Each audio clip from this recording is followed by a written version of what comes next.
Have you ever heard of a kingdom of freedom hidden deep in the jungles of Brazil that thrived for almost 100 years? This isn't a fantasy novel. This is the incredible true story of the Quilombo dos Palmares. For nearly a century, it stood as a powerful symbol of resistance against the brutal system of slavery.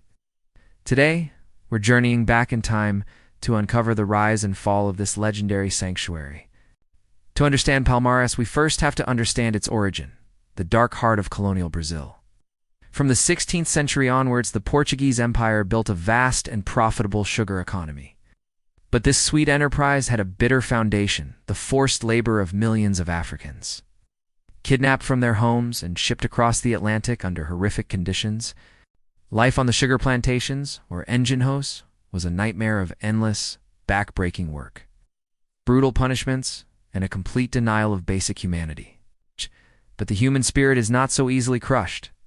From the very beginning, resistance was constant. Enslaved people fought back in countless ways, but the most daring act was to escape. They would flee into the dense, unforgiving Brazilian wilderness, seeking a new life. These escapees were known as Maroons, and when they banded together, they formed hidden communities called Quilombos.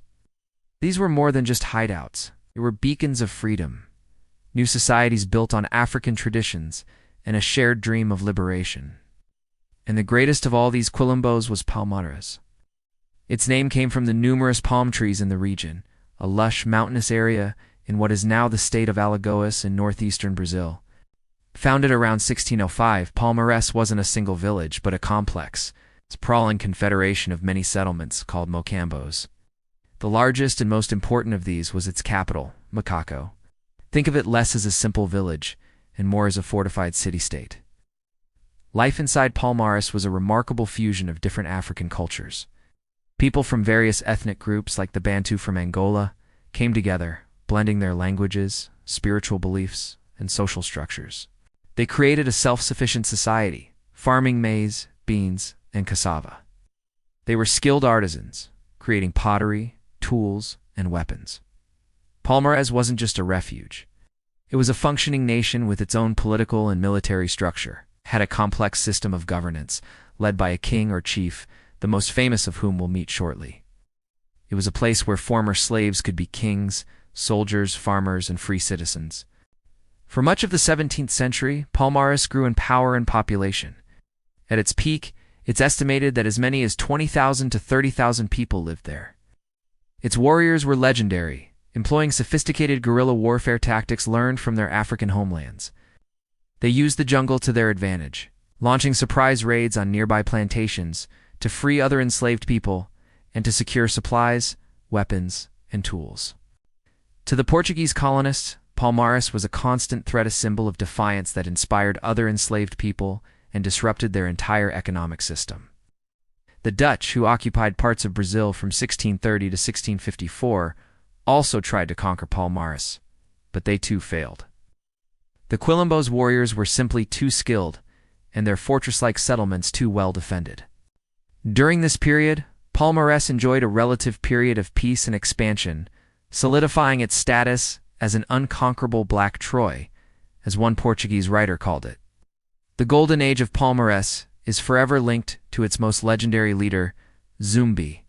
Born free within Palmares, around 1655, he was captured as a child by the Portuguese, given the name Francisco, and educated by a priest. But the call of his homeland was too strong. As a teenager, he escaped and returned to Palmares, quickly distinguishing himself as a brilliant military strategist and a fierce warrior. He rejected any compromise with the Portuguese, believing that freedom was non-negotiable. In 1678, the governor of Pernambuco offered a peace treaty to the then leader of Palmares, Zumbi's uncle Ganga Zumba. The treaty offered freedom for those born in Palmares, but required them to submit to Portuguese authority and stop accepting new escapees. Ganga Zumba was inclined to accept, but Zumbi saw it as a trap and a betrayal of their cause. He led a faction that opposed the treaty, arguing that freedom must be for all enslaved people, not just a select few. This ideological split led to Zumbi becoming the new leader of Palmares, vowing to fight to the very end. Under Zumbi's leadership, the resistance became even more determined. But the Portuguese colonial authorities were also becoming more obsessed with destroying Palmares once and for all. They saw it not just as a military threat, but an existential one. The very existence of a successful, free African kingdom in their backyard undermined the entire ideology of slavery. So, they hired the big guns, the bandeirantes. These were hardened, ruthless, mercenary explorers from São Paulo. It's infamous for their skill in jungle warfare and their brutal expeditions to capture indigenous people. Led by the notorious Domingos Jorge Valio, a massive force was assembled with one goal: the complete annihilation of Palmares. The final siege began in 1694. The bandeirantes brought heavy artillery, something Palmares had never faced before. For weeks, they bombarded the main fortress of Macaco. The defenders, led by Zumbi, fought with incredible bravery, but they were outnumbered and outgunned. The fortifications were breached, and a brutal battle ensued. Thousands were killed or re-enslaved in the final bloody showdown. Zumbi managed to escape the fall of Macaco, but he was wounded. He remained a symbol of hope, hiding in the mountains and continuing a guerrilla war for over a year, but he was eventually betrayed. On November 20th, 1695, he was ambushed and killed. To crush the spirit of rebellion forever, the Portuguese authorities had his head displayed publicly in the city of Recife, to prove that the immortal hero was, in fact, dead. The fall of Palmares and the death of Zumbi were a devastating blow. But a story like this never truly ends. The legacy of Palmares echoed through the centuries. It became a powerful myth, a story of courage and defiance that inspired countless other uprisings and rebellions, until slavery was finally abolished in Brazil, 1888. Today, Zumbi dos Palmares is a national hero in Brazil. The day of his death, November 20th, is celebrated as Black Consciousness Day, a time to honor the contributions of Afro-Brazilians and to continue the fight against racial injustice.